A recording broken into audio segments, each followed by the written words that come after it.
As members of the Democratic for the Citizens Party, we have leaders from across the country, and we'd like to issue the statement as follows. We, the DCP, we wish to address ourselves to the nation of Kenya and the patriotic citizens of our beloved country as follows. Last week, we announced that our party leader, His Excellency Gachagua, will return to the nation on Thursday, 21st August at noon from the United States of America. We want to confirm that his return is still as scheduled. Second, we call on the people of Kenya to show up at the Jomo Kenyatta International Airport at 8 a.m. to receive our beloved party leader. We shall have a mother of all peaceful processions upon his arrival. The procession will begin from the Jomo Kenyatta International Airport to the Central Business District and later address a public rally at the hallowed Kamukunji grounds. The police are hereby notified to provide security, and they should not dare to demonstrate against the people of Kenya.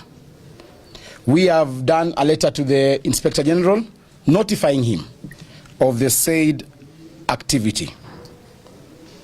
We confirm that indeed we will, and as a party and as the people of Kenya, we shall gather at Jomo Kenyatta International Airport starting from 8 a.m. This is to ensure that we plan ourselves adequately. We have people traveling from across the country, all the way from Tesoland, from Luoland, and therefore we want to have good organization and protocol at the airport. So we want to ask all our supporters traveling from across the country to be at Jomo Kenyatta International Airport as from 8 a.m. We are also adequately informed of the mischief and also plans by President William Ruto to have our party leader arrested upon his arrival at Jomo Kenyatta International Airport. We are also informed that William Ruto is planning to divert his plane to either Kisumu or Mombasa International Airports to arrest him from there. We have encouraged our members to also plan to receive him in those respective airports. We want to be very particular and candid on this matter. Take notice that any attempt to arrest Honorable His Excellency Gachagua, once he lands in the country, will be met by our supporters across the country. We have asked our supporters to be on standby. We remember when His Excellency Gachagua was impeached, he implored upon his supporters to remain calm and resort to singing. This time round, the song will be of a different rhythm. Secondly, we have had President William Ruto and his choir dream that he has been invited by President Trump to the United States of America. Mr. Ruto, on your address to the 80th session of the United Nations General Assembly, under the theme, Better Together, 80 years and more for peace, development, and human rights. President Ruto, what are you going to address the UNGA looking at this year's theme and the UN principles? Is it about extrajudicial killings, abductions, forced disappearances, rapid support forces of Sudan, corruption, illegal gold trade, or illegal detentions? Or on this matter, we, the Democratic Party, Citizens Party of Kenya, wishes to bring to the attention of the global community and the United Nations General Assembly that the President of Kenya has consistently violated the very principles upon which the UN was founded. That is human rights, dignity, and peace.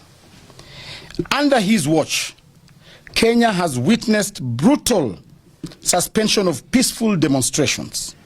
Young Kenyans exercising their constitutional rights to protest have been met with live bullets, unlawful detentions, and state-sponsored abductions. Systematic violation of freedom of expression.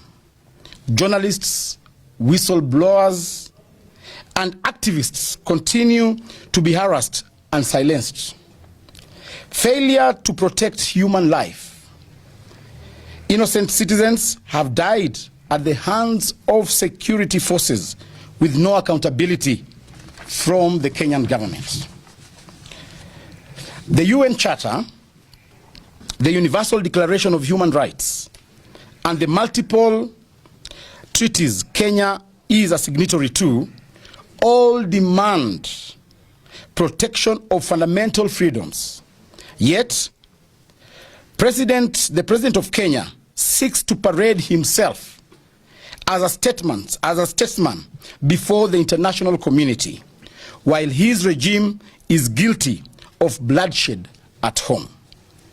We therefore join the young people of Kenya in petitioning the United Nations not to grant Mr. William Ruto the honor of addressing the upcoming convention.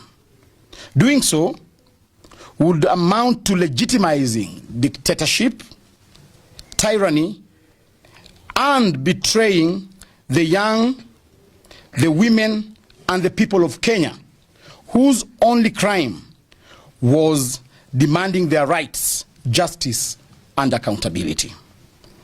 We therefore call upon the UN General Assembly to review his eligibility to speak on matters peace and human rights.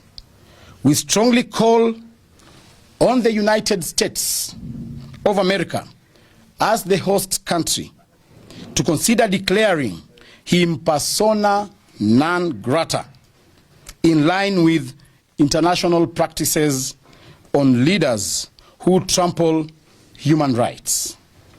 We demand that the global civil society and partner nations join in boycotting and condemning any platform extended to Mr. William Samoei Ruto. The United Nations must stand with the people of Kenya, not oppressors. History will judge harshly any institution that enables authoritarianism to thrive under the guise of diplomacy. End of statement. Thank you. Thank you. Asanteni sana. Thank you very much. Thank you very much. Just a question. Okay. Yes. What is your reaction on the current PG that is happening? No, we will have a formal reaction, response to what has transpired. So today we are highlighting the coming of a king. Yeah.